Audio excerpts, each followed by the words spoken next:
नमस्कार, मैं अंजलि मिश्रा। स्वागत है आप सभी का द न्यूज में। आपको बता दें कि अरविंद केजरीवाल की सरकार डीटीसी बस चलाने को लेकर काफी ज्यादा क्रेडिट लेती हुई नजर आती थी, लेकिन अब दिल्ली में डीटीसी को छोड़ अब प्राइवेट लग्जरी बसेस जो है लेकर आएंगे अरविंद केजरीवाल। और डीटीसी जो है कंगाल हो चुका है, और ऐसा इसलिए हम कह रहे हैं क्योंकि डीटीसी बसों को कई महीने की सैलरी पेंडिंग थी। कई बार इसका विरोध भी हो चुका है, कई बार जो है इसे कंप्लेन कर चुके हैं, कई बार अगर आप देखेंगे तो इसे लेकर वो सड़कों पर भी उतर चुके हैं। अब इसी बीच अरविंद केजरीवाल द्वारा एक ऐलान किया गया है। उन्होंने कहा है कि राजधानी दिल्ली में प्रदूषण कम करने और बस सेवा को बेहतर बनाने के लिए वो एक नई स्कीम लेकर आए हैं। अरविंद केजरीवाल जो है नई स्कीम लेकर आए हैं। उन्होंने प्रेस कॉन्फ्रेंस की और उसमें उन्होंने बताया कि प्रीमियम लग्जरी बसेस के एग्रीगेट को लाइसेंस दिए जाएंगे, जिसमें एक लाइसेंस होल्डर कम से कम 25 बसें दिल्ली की सड़कों पर उतार सकेगा। और ये सभी बस जो है सभी एसी बस होगी, कम से कम 9 सीटें होगी। उन्होंने कहा कि इस बसों में वाईफाई होगी, जीपीएस होगा, सीसीटीवी होगा। जो है सीट अगर आपको बुक करना है तो आपको डिजिटल तरीके से करना पड़ेगा, ऐप से आप बुक कर पाएंगे। पेमेंट जो है सिर्फ डिजिटल तरीके से किया जा सकेगा। बस के अंदर आपको कोई टिकट नहीं मिलेगा, बस रुक रुक कर नहीं चलेगी। और साथ ही उन्होंने कहा है कि अब खड़े होकर नहीं जाना है आपको जो है बस पिकअप और सब कुछ जो है सारा कुछ डिटेल आप वहां पे कर सकते हैं। उन्होंने ये भी कहा कि ये जो है अब ये कर रही है ताकि जो है लोगों को सुविधा हो, जनता को सुविधा हो। लेकिन जनता ने इस मामले को, इस फैसले को लेकर विरोध करना शुरू कर दिया है। जैसे ही ये प्रेस कॉन्फ्रेंस उन्होंने की, इसके बाद लोगों के तरह तरह के रिएक्शन आ रहे हैं, क्योंकि ऑलरेडी आपको बता दें कि दिल्ली की आम आदमी पार्टी की सरकार जो है उनके ऊपर मामला जो है दिल्ली शराब घोटाले से जुड़ा चल रहा है। इससे पहले आपको बता दें कि वो लगातार जो है दिल्ली शराब घोटाले मामले को लेकर प्रतिक्रियाएं दे रही हैं, बातें कह रही हैं, सारी चीजें बोल रही है। अब दिल्ली शराब घोटाले के बीच में जब ये नया एक वो स्कीम लेकर आई है, तो लोग कह रहे हैं कि क्या एक और स्कीम डीटीसी को थोड़ा सुधार लो, इससे क्या होगा कि आप बार बार स्कीम लेकर आते हो। एक और व्यक्ति लिख रही है कि जो है ट्रांसपोर्ट घोटाला ऑन इट्स वे, यानी अब नया घोटाला अरविंद केजरीवाल करने वाले हैं, वो है ट्रांसपोर्ट घोटाला।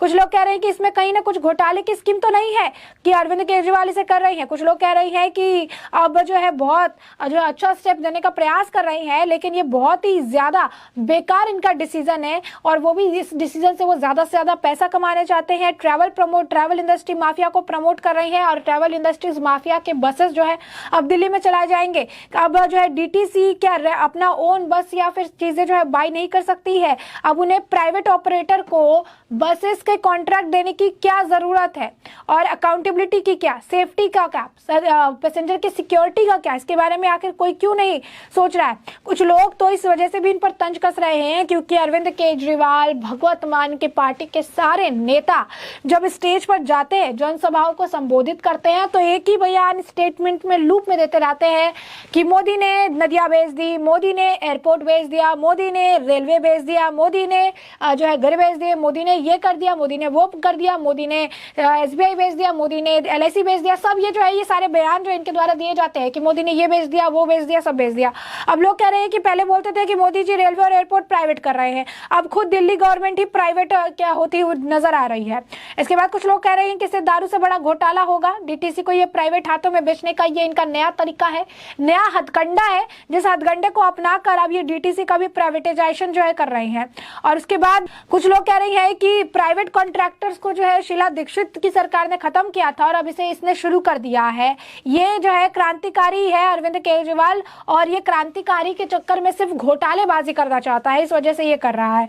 तो अब देखिए कि लगातार जो है लोग इस पर प्रतिक्रिया दे रही है, लोगों की सुविधा की अरविंद केजरीवाल बात कर रहे हैं, लोगों के लिए बोल रही हैं, लेकिन लोग जो है इस स्कीम से, लोगों का कहना है कि ये जो नई स्कीम है इससे भी घोटाले की जो महक है आ रही है, घोटाले की बू आ रही है। अब ये देखिए कि डीटीसी को लेकर अगर आप कहेंगे तो कई सारे मामले उठ चुके हैं पहले भी, अगर पुराने में अगर बात करें तो, क्योंकि हमेशा ये मामला उठते रहा है। अरविंद केजरीवाल जो है डीटीसी कर्मचारियों को पेंशन दिलाने का वादा करते हैं, फिर बोलते हैं कि मैंने एलजी साहब को मना लिया है, फिर कहते हैं कि अब प्राइवेट बसेस उतार रहे हैं। अब ये सोचिए कि सरकारी नौकरी देने का वादा करने वाले अरविंद केजरीवाल, ज्यादा से ज्यादा रोजगार उत्पन्न करने की बात करने वाले अरविंद केजरीवाल, अगर हर चीज प्राइवेटाइजेशन कर देंगे, अगर उसको प्राइवेट हाथों में दे रही है, 25-25 बसें कह रही है कि एक होल्डर जो है उतार सकता है, तो ऐसे में सरकारी नौकरी का क्या, जॉब का क्या, और प्राइवेट वाले आखिर ऐसे जो आप कहिए कि गरीब जो तबके लोग हैं जो चाहते हैं कि नौकरी मिले, सरकार से सहायता मिले, उन्हें आखिर सहायता नहीं मिल पाएगी।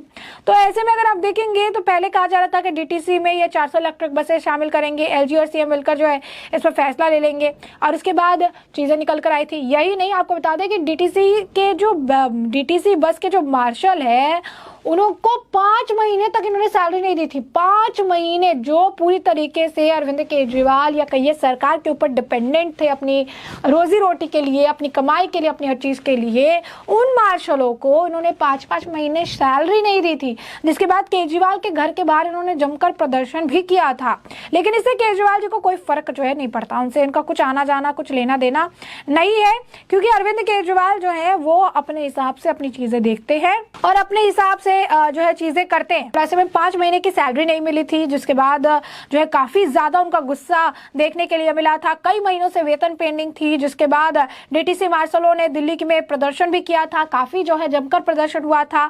उस वक्त अरविंद केजरीवाल ने कहा था कि हम सारी चीजें जो है सेवाएं शुरू करेंगे, नई सेवाएं शुरू करेंगे, हम इन्हें पेंशन भी देंगे। तो जो व्यक्ति सैलरी सही टाइम पे नहीं दे पा रहा, 5-5 महीने जिसकी सैलरी पेंडिंग पर चल रही है, उस व्यक्ति द्वारा मार्शलों को जो है लगातार ये कहा जा रहा था कि हम आपको पेंशन देंगे।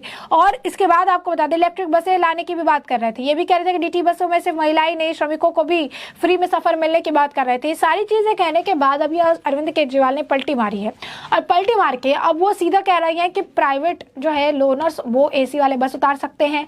एक जिनके पास लाइसेंस है वो 25-25 बसें जो है उतार सकते हैं। कह रहे हैं कि जनता की सुविधा क्या है, लेकिन जनता तो कह रही है कि ये सुविधा हमारी नहीं है, बल्कि इससे भी घोटाले की बू आ रही है, और ये अब तक का सबसे बड़ा घोटाला होने वाला है, जिसके वजह से चीजें कर रही हैं। अपने आपको बता दें कि प्रेस कॉन्फ्रेंस में इन्होंने ये भी जिक्र किया कि वीरेंद्र सचदेवा जैसे बीजेपी नेताओं ने इसका काफी विरोध किया था। कह रहे थे घोटाला हुआ है, जो कि इनकी आदत है, हमेशा घोटाला हुआ कहते रहते हैं। तो ये सारी बातें जो उनके द्वारा कही जा रही थी। तो आपको बता दें कि कांग्रेस ने भी इस मामले को लेकर चेतावनी दी थी कि 14,000 डीटीसी के ऐसे मार्शल्स थे, कर्मी थे, जिन्हें पेंशन ही नहीं दे रहा था, उनको जो है सैलरी भी टाइम से नहीं मिल रही थी। जिसके बाद ये सारी चीजें, यही नहीं, प्रीमियम बस एसी बस चलेगी, इसकी बात भी उन्होंने मई के महीने में 2023 के आपको बता दें कि मई के महीने में कही थी। उन्होंने कहा था कि हम सारी चीजें करेंगे, और अगर आप कहेंगे कि हम नया कुछ सेवा लेकर आएंगे, नए अपग्रेडेशन अपडेट्स लेकर आएंगे, लेकिन अब उन्होंने क्या किया है, एक लाइसेंस धारक को प्राइवेटाइजेशन की तरफ कदम बढ़ा रहे हैं। मोदी का नाम जपने वाले, ये कहने वाले कि मोदी ने ये बेच दिया, मोदी ने वो बेच दिया, ये सारी बात कहने वाले अरविंद केजरीवाल आज के वक्त में क्या कर रही है, आज के वक्त वो जो है पूरी तरीके से प्राइवेटाइजेशन में सोच रही हैं, और साथ ही साथ इसे लेकर वो आगे भी बढ़ने की बात कर रहे हैं, और इसे आगे बढ़ाकर इसका कह रहे हैं कि आम जनता को इससे फायदा मिलेगा। लेकिन जनता इसमें कह रही है कि एक और नई घोटाले की शुरुआत होने वाली है, और इस घोटाले की बू यहाँ तक आ रही है। तो ऐसे में हमने आपको जो पूरा मामला है ये बड़े विस्तार से बताया कि पूरा मामला क्या है, और अब इस मामले पर आपकी भी जो राय हो हमें कॉमेंट सेक्शन में कॉमेंट करके जरूर साझा करिएगा। धन्यवाद।